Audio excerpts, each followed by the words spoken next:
ॐ शुक्लाम्बरधरं विष्णुं शशिवर्णं चतुर्भुजं प्रसन्नवदनं ध्यायेत् सर्वविघ्नोपशान्तये।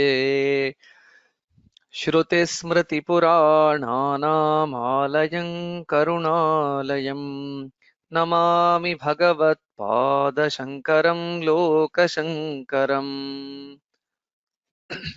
Namaste. Now we will see the meaning of the namas in the 16th verse of Shri Vishnu Sahasranama based on Shri Shankara Bhashya. At the outset, let us now see the verse. Bhrajišnur bhokta sahishnur Anagho vijayo cheta Vishwayonih punarvasuhu. The namas as per Shankara Bhashya is are Bhrajishnuhu, Bhojanam, Bhokta, Sahishnuhu, Jagadadijaha, Anaghaha, Vijayaha, Jeta, Vishwayonihi, Punarvasuhu. So we have 10 namas in this verse. Let us now take up the meaning of each of this nama.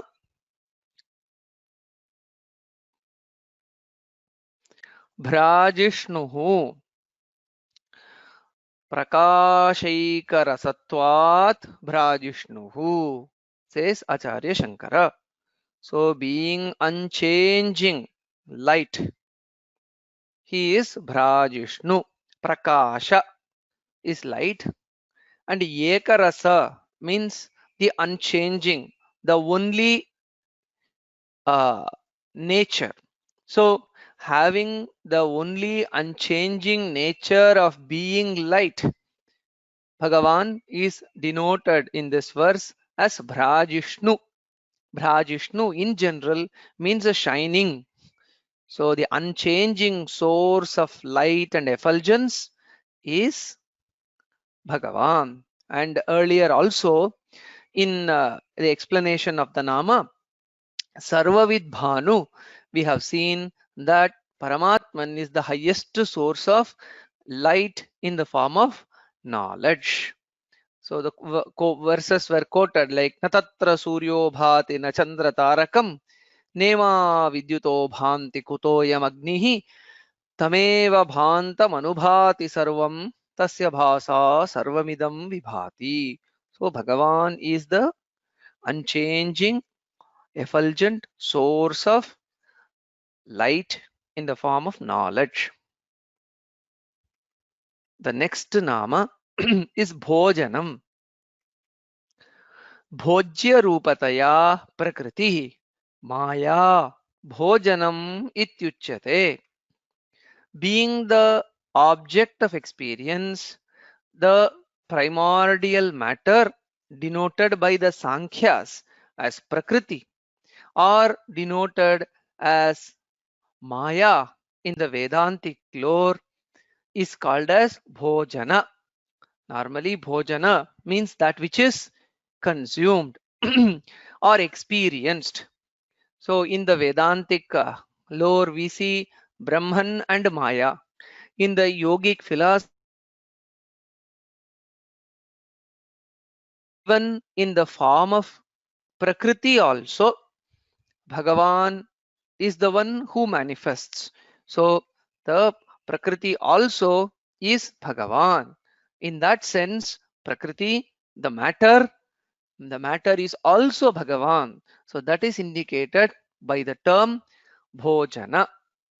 Just to introduce the philosophical terminology, in Indian tradition of philosophy, we see that in Yoga and Sankhya, we see the world is seen as having two ultimate realities. One is Prakriti and the other is Purusha. Prakriti means all that is matter and made up of matter is Prakriti. And the conscious experiencer of this matter, the Chaitanyam, is denoted by the term Purusha. In the Vedantic philosophy, especially in Advaita, we see that the Maya, which is seen as the world, the material world, that is also the projection from the consciousness, the Brahman, the Purusha. So that it is that Vedantic sense which is presented here, that though the material world, which is denoted by the terms Maya, Prakriti, seems different, separate, but essentially it is also Bhagavan. It's a projection of Bhagavan only. That is indicated by the term Bhojanam. The next term is Bhokta.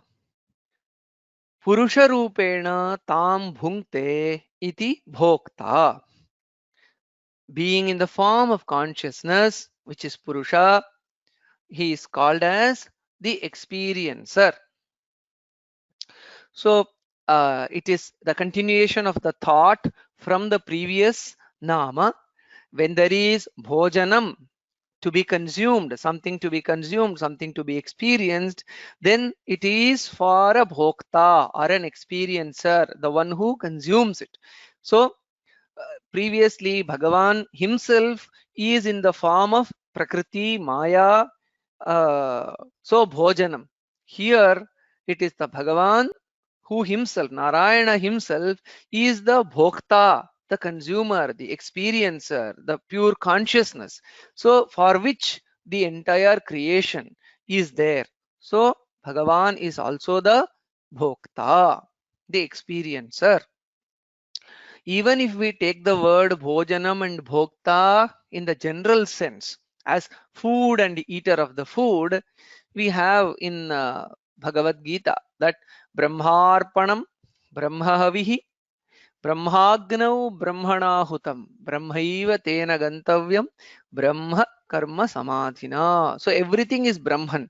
Even the ritual of offering food into the Agni of our own the intestinal digestive fire, that is everything, the food, the one who is offering it, the the very act of offering, everything is Brahman. And the same Bhagavad Gita we see, aham vaishwanaro bhutva प्राणिनां देहमाश्रितः प्राणापानसमायुक्तः pachamyannam chaturvidham. There also we see it is the Bhagavan who is established as our digestive fire, who consumes all the food, all the experiences that are uh, in the form of food that is offered. Hence, the Bhojanam is also Bhagavan, Bhokta is also Bhagavan Narayana. The next term is Sahishnu. Hiranyakshadin sahate abhibhavati iti Sahishnu. As he defeats, subjugates demons like Hiranyaksha, he is Sahishnu. Sahishnu simply means the one who defeats or the one who overcomes. So, whom does Bhagavan overcome? He overcomes, he subjugates, he defeats those adharmic elements, those elements that go against the uh, supremacy of dharma. So the demons like Hiranyaksha, Hiranyakashipu, Kamsa, Ravana, and others. So he overcomes all those adharmic elements to establish dharma. So he is the defeater, or he is the conqueror, or the subjugator of adharmic tendencies and elements. Hence, he is called as Sahishnu. The next term is Jagadadijaha. Hiranyagarbharupena Jagadadau Utpadyate. Jagadadavutpadyate Swayamiti Jagadadijaha. In the beginning of creation, the one who takes birth on his own in the form of Hiranyagarbha, the Chaturmukha Brahman. He is called as Jagadadijaha. So we already previously also saw that even in the form of the creating divinity, we know that Brahma is the creator, Vishnu is the sustainer, and Shiva is the annihilator or the destroyer of the creation. So the one who is born, who is the first born, हिरण्यगर्भः समवर्तताग्रे भूतस्य जातः पतिरेक आसीत्. The Rigveda glorifies the Hiranyagarbha, who is the first creation. So, being the primordial source, Bhagavan manifests also as the first creation, Jagat Adi Ja. Jagat is the denotes the creation. Adi is in the beginning. So in the beginning of creation, Jaha, the first one who is born. Jaha means the one who is born. So the one who is born in the beginning of the creation, which is none other than the Brahman, the creator. So the one who is born on his own in the form of the creator also, he is Bhagavan, and salutations to such Bhagavan in the form of Hiranyagarbha Chaturmukha Brahma. Anaghaha. It's a beautiful term. Agham na vidyate asya iti anaghaha. The one who does not have sins is the sinless. So agha means papam, and anagha means the one who does not have agha or papa is anagha, the pure, the pristinely pure uh, consciousness is anagha, that is Paramatman. Even in the Yoga Sutras, we see that the Paramatman or Ishvara is described as Klesha Karma Vipaka Ashayaihi Aparamrishtah Purusha Vishesha Ishvaraha. The one who is not afflicted by the kleshas, avidya, asmita, raga, dvesha. So when people are endowed with avidya, asmita, raga, dvesha, etc., passion, anger, hatred, ignorance, clinging to life, insecurity, when all these things are there, so impelled by them, they commit sins, they commit negative actions. So because Bhagavan is bereft of these kleshas, hence there is no karma, no vipaka, no ashaya, and hence he is untouched by either punya or papa. Hence he is the sinless, pristinely pure entity, anagha. Even in the Vedas, in the Chandogya Upanishad, we see that the Paramatman is glorified as Apahata Papma. Papma is a sin, Apahata, bereft of. The one who is bereft of any sins. He is Paramatman. The next term is Vijayaha. Vijayate jnana vairagyaiश्वर्यादिभिः गुणैः Vishwam iti Vijayaha. The one who conquers the universe with knowledge, detachment, powers, and other virtues is Vijaya, the victor. So Vijaya means the one who is the victor, the one who succeeds, or the one who conquers. What does Paramatman conquer? Vishwam, the entire universe, he conquers. How does he conquer? With merely the might? No. By jnana, by vairagya, by aishwarya, and such other noble virtues, he conquers the entire, he wins over the entire universe by jnana, vairagya, aishwarya, being the embodiment of knowledge, detachment, powers, and other noble virtues, he wins over the entire universe. That's why we see in the various avatars, Bhagavan himself is seen as an epitome of all noble virtues. So even in Bhagavad Gita, we see that Krishna says, Utside yurime lokaha nakuryam karma chedaham sankarasya cha kartasyam upahanyamimah prajaha, which means if I am not established in my duty, if I do not perform my duty, then people who see me, they will try to emulate me and then they will slip out of their responsibilities. So I do my responsibilities in a proper manner. And so he is a role model in all the senses. So by giving knowledge to Arjuna, Jnanamurti, and then by Vairagya, Aishwarya, all these qualities are present in Krishna, in the Krishnavattara especially. So that's why even the very noble, wise people like Bhishma, Vidura, etc., they surrender, they glorify him, or they are won over by Krishna by these qualities of Jnana, Vairagya, and others. And hence, in that sense, Bhagavan is Vijaya, the conqueror.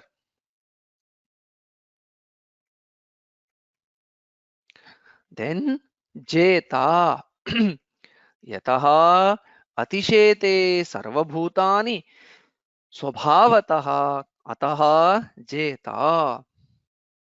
By the nature, the one who surpasses all beings and hence the winner. So Jeta means the winner. It almost resembles Vijaya, the previous name, but it was interpreted by Acharya as the conqueror. So conqueror by his noble virtues. Here he is the winner. So winner here by his superlative qualities. So by his mere nature, he is superlative in all aspects and hence he is the winner.